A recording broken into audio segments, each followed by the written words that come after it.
Hürmetli kitap anlıqçılar, huzurunlarda 1984 namlıq romanның davamı. 3. bab. Biz bu yerga yana kelimiz, dedi Julia. Odatda maxfiy o'rinni 2 qatim ishlatishdan chataq chiqmaydi. Albatta, bu uda 1 oy yoki 2 oy deganlik emas. Uyg'unibla Julianing ish harakatlari jiddiy, astoydil tus oldi. U kiyimlarini tez-tez kiyib, belbig'ini beliga chekdi va qaytish planini o'rinlashtirishga boshladi. Tabiiyki, bu Julianing ishi edi. Uningda Winstonda yo'q inchkilik bor edi. O san-sanoqsiz dala yurishlarga chiqqan bo'g'ashqa Londonning atrofidagi yezlarni 5 qo'ldak bilatdi. U Winstonga boyi kaginidan boshqa yana bir yo'lni o'rgatdi. Hargiz o'xshash yo'l bilan qaytmang, dedi u go'yo muhim bir prinsipni so'zlayotgandek. U boshda mangdigan, Winston bo'lsa yarim soatdan keyin mangdigan bo'ldi. Julia Winstonga bir yerning ismini deb berdi. U yerda ular yana 4 kundan keyin ishdan tushganda ko'rishadiganga kelishdi. U Namrat rayonlarining biridagi bir ko'cha bo'lib, u yerda bir ochiq bozor bor edi. Davomli qisti-qistan, shovqin so'ran bo'ladigan yer edi. Julia u yerda bo'g'ish yoki yip izlagan bo'lib, yoymalarni oralab yuralaydi. Agar u bu yerning bexatarligiga jazm qila olsa, Winstonga kelishga ishora qildigan, agar undaq bo'lmasa, Winstonmo uni tonimasqa selib o'tib ketadigan bo'ldi. Agar tali bo'lib qolsa, qistangchilik orasida 10-15 minut paranglashib, yana bir uchrashishni o'rinlashtirib bo'ladi. Endi mangmasam bo'lmaydi, dedi u. Winston uning ko'rsatmalarini pishiq esida tutib olgandan keyin. Men soat 19:30da berib bo'lishim kerak. Men yana 2 soat atrofida shahvaniyatga qarshi yoshlar uyushmasining tashviqot varaqalari degandek nimalarni tarqatmasam bo'lmaydi. Odamning rasmiy o'g'isini qaynitdi, ha? Chechimni bir taraf qo'ying, ha? Orsida yupurmoqlar bo'lib qolsa, deyman-a? Qandaqkan? Bo'lmasa, menga amsa. Xayr, xo'sh, suyimligim. Xo'sh. U o'zini Winstonning quchog'iga atdi va uni asabiylarcha bir so'yayotgandan keyin chiqib ketdi. Ondan TV chiqarmay, daraxtzorlikqa kirib, birdamdala ko'zdan g'oyib bo'ldi. Hatto mushu chog'dimi Winston Julianing yo familiyasi yo adresini so'rab olmadi. Lekin buni bilib olganning foydasi yo'q edi.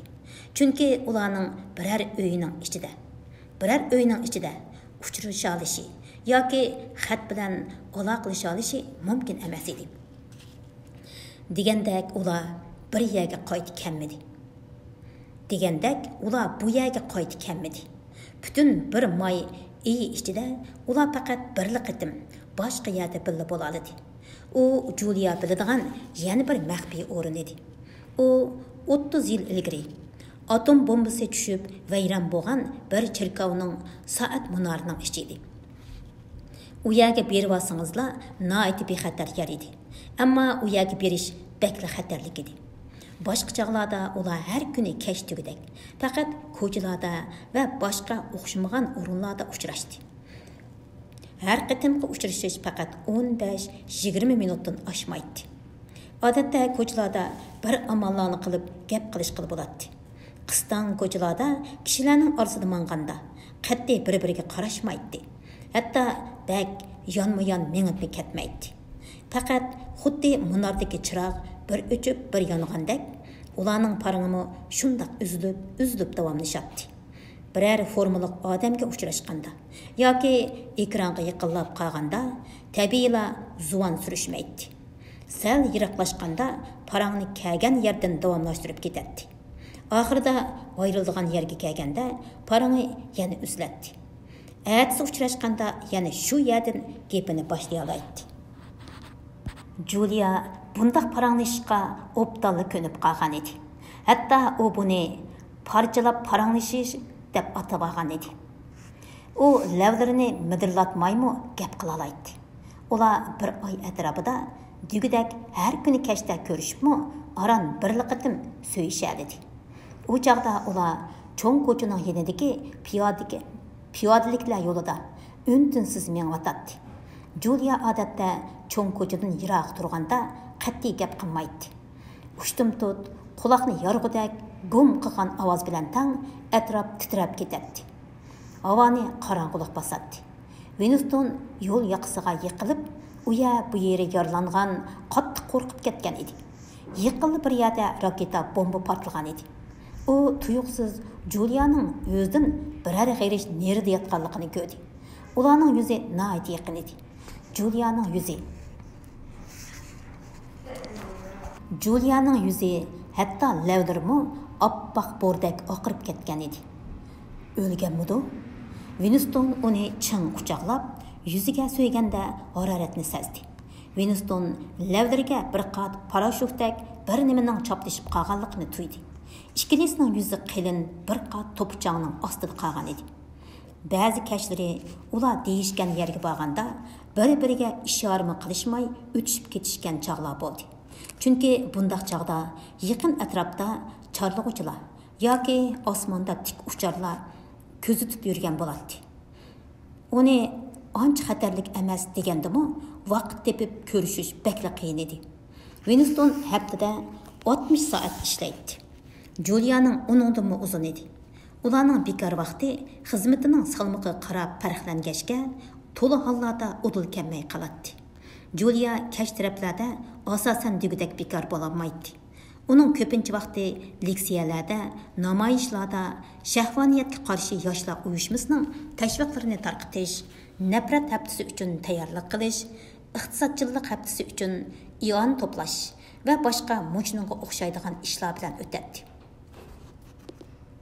Bu bo'ladigan ish, bu degan nihoyat yaxshi niqoblanish deydi u. Hatto u Winstonni bir nimalarni deb yurib, haftada bir kash Qural yaraq zavodida pidoi bo'lib ishlashga tizimlitib qo'ydi. Odatda partiyaning aktivlari doim shunday qiladi. Shunday qilib Winston haftada bir kash 4 soat vaqtini o'sha yerda chidg'usiz zerikish ichida o'tkazdigan bo'ldi. U ushshaq metallardan bombaning piltisidek bir nimalarni qurashtiradi. Bu qurg'oq qorong'u yerda bolqa bozg'anlarning taranglagan ovozlari ekranning ovozi bilan qo'shilib, odamni chidg'usiz qiynaydi. Ular cherkov munorida uchrashgan chig'ida, ularning parcha paranglari oxiri butunlandi. U to'limi issiq bir tushdan keyin edi.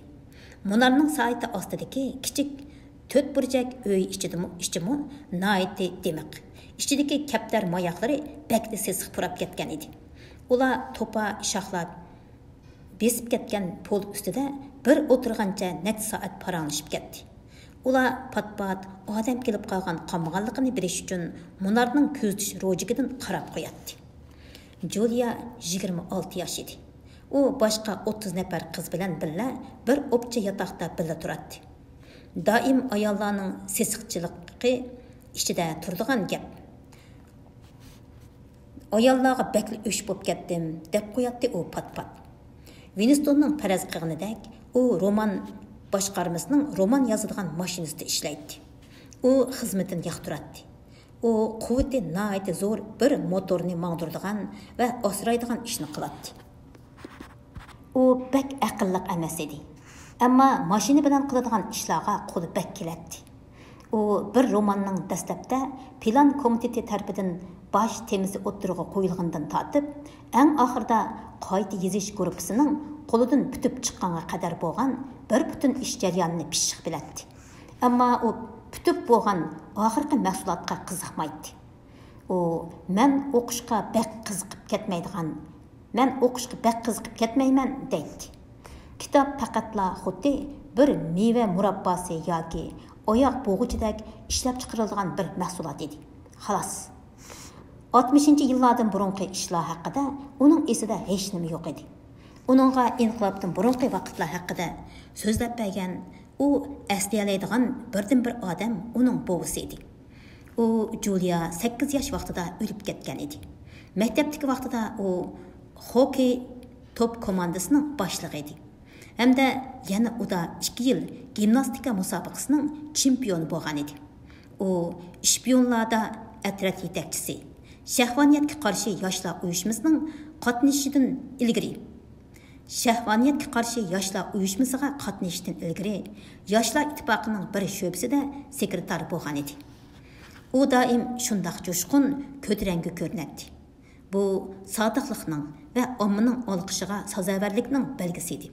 Hatto u shahvat bo'limida ishlashga tanlangan edi. U roman boshqarmasining bir bo'limi bo'lib, asosan proletariatlar uchun arzon baholiq shahvaniyat mahsulotlarini ishlab chiqaradi. Juliyaning deyishicha, u yerda ishlaydiganlar u bo'limni Eg'il deb ataydi. U bu bo'limda birer yilcha ishlagan bo'lib, qas hikoyalar, qizlar yotig'idagi bir kecha degandek nomdagi pechatlangan kitobchilarni chiqarishga yordamlashgan edi. Proletariatlarning yoshlari bu narsalarni xuddi qonunsiz narsa setib olgandek o'g'irliqcha setib oladi. Bu kitoblar qandaqroq edi? Deb so'radi Winston qiziqsinib. Hay, butunlay axlat, bakli tetiqsiz, rostla. Hammasida faqat olti vaqalik bor. Amniyatda o'xshash bir vaqalikni mundaq o'zgartibla olti qilib olgan. Men faqat shu roman yozish mashinasida ishlagan. Qayta yozish guruhida turib baxmaganman. Mening qalamim yaxshi emas, suyimligim. Rostla, yaxshi emas. Yaramaydi. U shahvaniyat bo'limining boshlig'idan boshqa hammasining ayol ekanligini anglab, intayin hayron qoldi. Aslida erlar ayollarga qaraganda o'zining shahvat nafsini obdan kontrol qila olmaydi. O'zlari haplashadigan bu shahvoniy buyumlarning iziq turishiga oson uchrab ketadi deb qaralg'ashqa, u yerda butunlay tugudek ayollar ishlaydi ekan. Hatto ular bu yerda to'y qilib bo'lgan ayollarning ishlashini yoqtirmaydi. Ularcha qizlar bek sap kelamish. Ammo men undaq emas. Julia tunji qitim 16 yoshida er kishi bilan birga bo'lgan ekan. U 60 yoshlardagi bir partiya a'zosi bo'lib, keyin qo'lga ilinishdan qo'rqib o'zini o'ldirib olgan ekan. U obdan qildi. Bo'lmasa, u jinoyatni topshirganda mening ismimni chiqarib salatdi, dedi Julia. U uningdan keyin boshqa nurg'un kishilar bilan birga bo'ldi. Uningcha hayot nihoyatda oddiy edi. Siz ko'nglimni ochay deysiz. Ular, ya'ni partiya sizni buningdan to'sidi. Shuning bilan siz qo'lingizdan kelganicha cheklimini buzsiz. Julia ularning sizning xushalligingizni tortib olmoqchi bo'lganini, xuddi siz ularning qo'liga tushib qolishdan ehtiyot qilganga o'xshashlar bir tabiiy ish deb o'ylaydigandek qiladi. U partiyaga o'shidi. Uni nihoyat afsonaviy tillar bilan tillaydi. Ammo partiyaning hamma ishiga tanqidiy pozitsiyada emas edi. Ish qilib, uning xususiy turmushiga cheqilmasa bo'ladi. U partiyaning tashabbus qarashlariga qiziqmaydi. U yangi tildagi so'zlardan, kundalik turmushda o'zishib ketganlardan boshqalarini ishlatmaydi. U qarindoshlar haqida hech nima anglamagan edi. Undaq bir narsaning borligiga ishonishni rad qiladi. Partiyaga qarshi har qanday tashkillik isyon muqarrar mag'lub bo'ladi. Bu bakla dötlik deb qaraydi u. Uningcha cheklimiga xiloflik qilib turish, shundaqla jonni saqlab qilish oqilonlik edi. Winston yoshlarning ichida mushundaq o'ylaydiganlar qanchalikdir deb o'ylab qoldi. Inqilob davrida cho'ng bo'lgan kishilar partiyani xuddi osmonga o'xshash o'zgartgili bo'lmaydigan bir narsa sifatida qabul qilgan edi. Uning nupuziga qarshi chiqmaslikni xuddi to'shqan itdan o'zini chetga olgandek bir oddiy haqiqat deb biladi. Ularning qalbisida buningdan boshqa narsa yo'q edi. Ular to'y qilish ehtimolligini deyishib o'tirmadi. Buni o'ylab yurishning ahamiyati yo'q edi. Winston garchi kasrindan bir amallarni qilib qutulgan bo'lsa-mu, komitetning bundaq bir to'yga ruxsat qilishini umid qilish uxlamay tush ko'rganlik edi. Ayolingiz qandaqroq ayol edi? Deb so'radi Julia. Siz yangi tildagi yaxshi ideallik degan so'zning ma'nosini bilamsiz? tug'ma sodiq mutaassib yomon o'ylarda bo'lish qo'lidagi kelmaydi degan ma'nodagi. Yo'q, u so'zning ma'nosini bilmayman, ammo undaq odamlarni xeyli obdan bilaman. Winston uningga o'zining ilgirki nikohi haqida aytib berishga boshladi. Qiziq yeri Julia xuddi buning eng muhim qismini oldiburun bildigandek qiladi. Julia Catherine Winstonning badini uningga tegib bo'g'icha birdilla kirishib, chingib ketadiganligini. Garchi Winstonning belini ching tutib olsimi, xuddi yanala butun kuchi bilan uni ittirib turdiganligini Winstonga xuddi ko'zi bilan ko'rgandek aytib berdi. Winston Julia bilan bu ishlarni to'liq erkin ozod so'zlashdiganligini his qildi. Winston Julia bilan bu ishlarni to'liq erkin ozoda so'zlashalaydiganligini his qildi. Catherine Winstonga nisbatan oldiburun bir azobliq aslimiga aylanib bo'lgan edi. Faqat aslisla ko'ngli sal g'ash bo'ladi xolos. Ashu ish bo'lmagan bo'lsa, men chidab ketalaydim, dedi Winston. U Juliyaga Catherine'ning har haftaning o'xshash bir kechasida cho'qim talab qiladigan ashu murosimini so'zlab berdi. Catherine bu ishning o'ziga o'sh edi. Ammo buni qilishdan to'xtab qololmaydi. Catherine bu ishning o'ziga o'sh edi. Ammo buni qilishdan to'xtab qololmaydi. Uning buni nima deb ataydiganligini hargiz tasavvur qilolmaysiz, dedi Winston. Partiya oldidagi majburiyatimiz, dedi Julia darhol. Buni qandoq bilsiz? Maktabga borgan emasmi men suyimligim? 16 yoshdan yuqorilarga oyda bir qitim jinsiyat darsi bor edi. Yoshlar ittifoqidan bo'lgan. Ular buni sizga yillab singdirdi.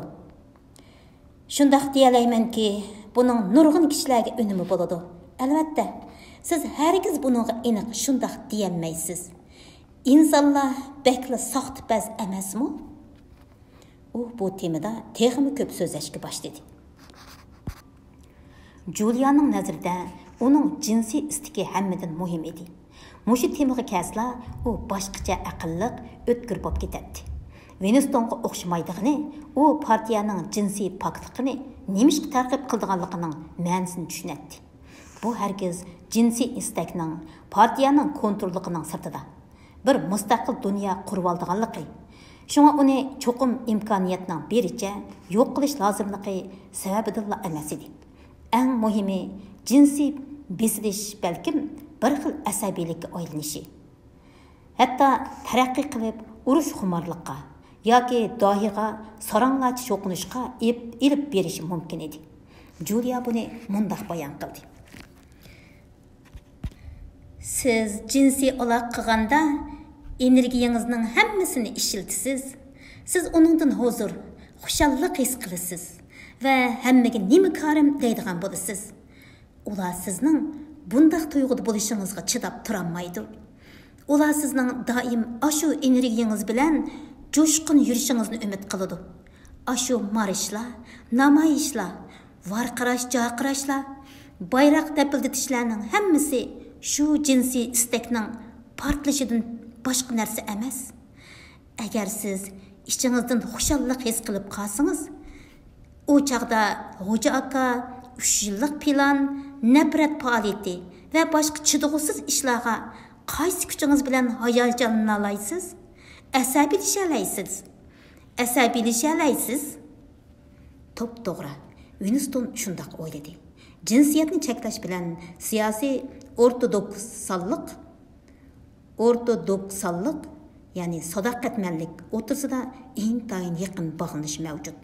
Chunki navada partiya insonning ba'zi tug'ma istaklarini besib, uni boshqa joylarga ishiltib, xo'rtib turmasa, partiya a'zolarida bo'lishi talab qilinadigan qo'rqinish, nafrat, saranglachi ishonish deganlarni qandoqmi muvofiq saviyada tutib turg'ili bo'lsin, jinsiy istak partiya uchun xatarli kuch. Partiya uni bir vosita qilib foydalangan edi. Mana shu o'xshash heylini partiya insondagi tug'ma ota-onalik istakiga ishlatgan edi. Әмілиет нұқтысынан айтқанда, oilani ko'zdan yo'qotqili bo'lmaydi. Ular ota-onalarni, bolalarni yanala ko'nicha turmushininkiga o'xshash so'yish, omroq bo'lishga ilhomlantiradi. Vaholanki, yana bir tarafdan bolalarni o'z ota-onalariga qarshi harakat qilishga sistemalik tarzda ko'ndirgan. Ularni ota-onalarini ko'zlaydigan, ularning gumonliq ish-harakatlarini yetkazadigan kichik ishpiyonlardan qilib yetishtirib chiqqan edi.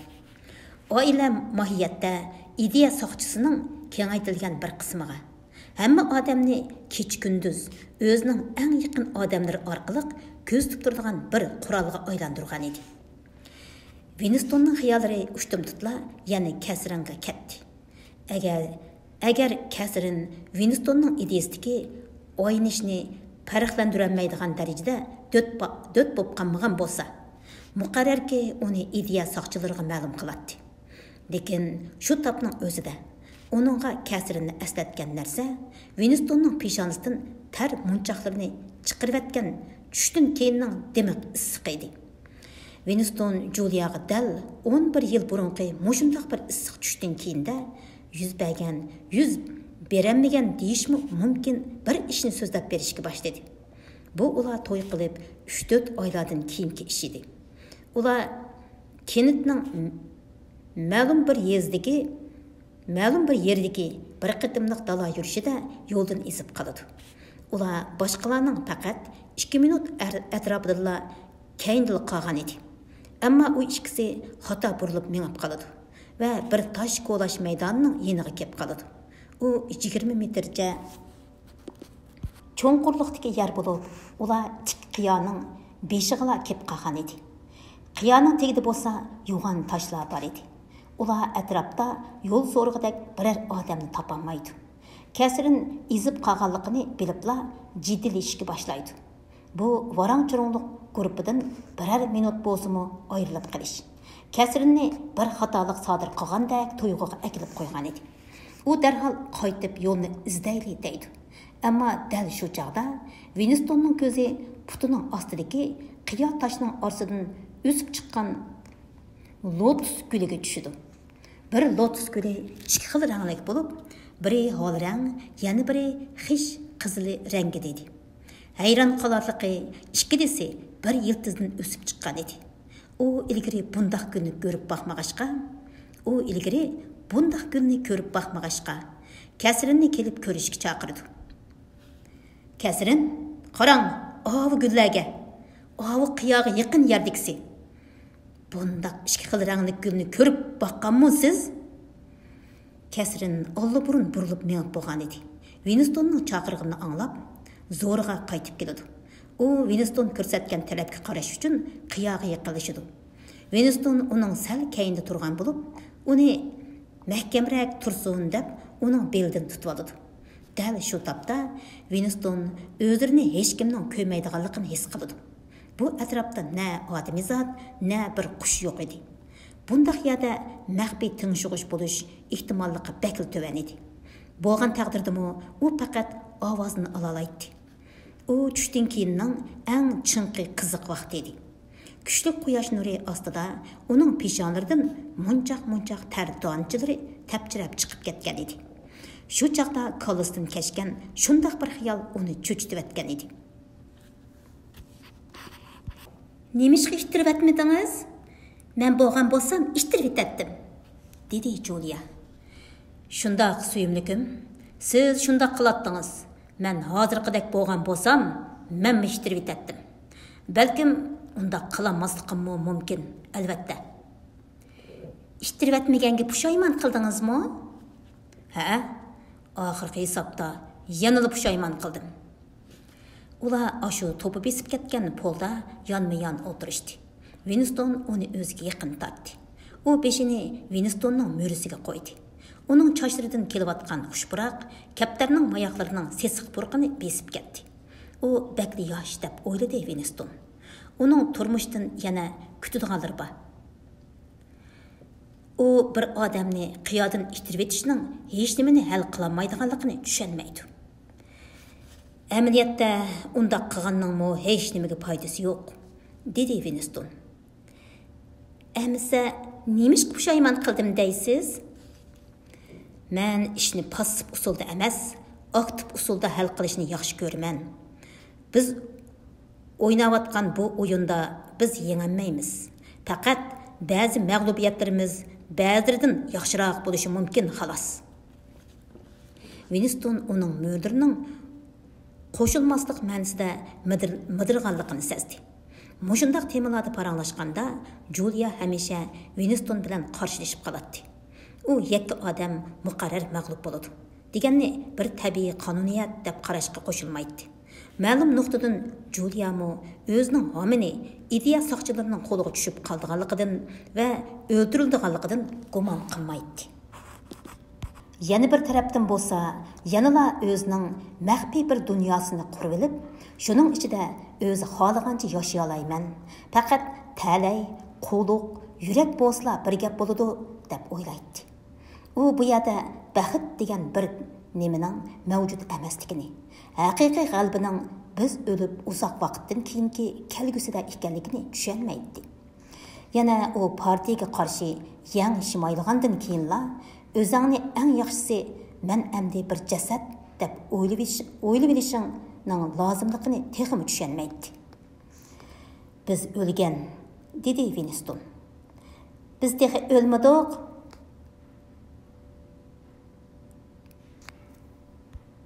Dedi Julia. Men jismoniy nuqtadan demidim, balkim 20 yil, 1 yil, hatto 5 yil yashay olamiz. Men o'limdan qo'rqaman. Siz yosh bo'lg'ashqa, balkim mendan bakrak qo'rqishingiz mumkin. Aniqki, biz faqat o'limni qo'limizdan chiqarib etishga tirishib beqiyotimiz. Ammo buning hech qanday foydasi yo'q. İnsanlar inson peti mavjud bo'lib turdi ekan, o'lim va hayotlik o'xshash bir narsa bo'lib turaveradi. Quruq gap. Siz meni quchoqlab yetishni xohlamsiz yoki bir iskeletnimi? Mushu tiriklikdan huzurlanganingiz yo'qmi? Siz mavu mening qo'lim, mavu putum, bu men mavjud. Men hayot degan tuyg'ularni yaxshi ko'rmamsiz? Julia o'rlib Winstonga chaplashdi. Winston formaning ustidilla uning ko'ksining ching va to'lg'anligini his qildi. Uningdagi yoshlik va jushqunlik Winstonga qo'yilayotgandek qiladi. Yaxshi ko'raman, dedi Winston. Emisa to'la o'limning gapini qilmang. Anglang suyimlikim. Biz hozir kelar qitim ko'rishadigan ishni deyishib olayli. Biz avu daraxtzorlikdagi yerga bosaqmi bo'ladi. U yerga uzun bo'ldi bormidik. Lekin bu da cho'qim boshqa yo'ldan berishingiz kerak. Men hammani planlab qo'ydim. Siz poyezdga chiqsiz. Qarang, men sizga sizib ko'rsatib qo'yay. U avval poldagi to'pidan ozroq yig'di va kaptarning chang'izidan bir dal tayoqchini ilib, uning ustiga xarita chizishga kirishib ketdi.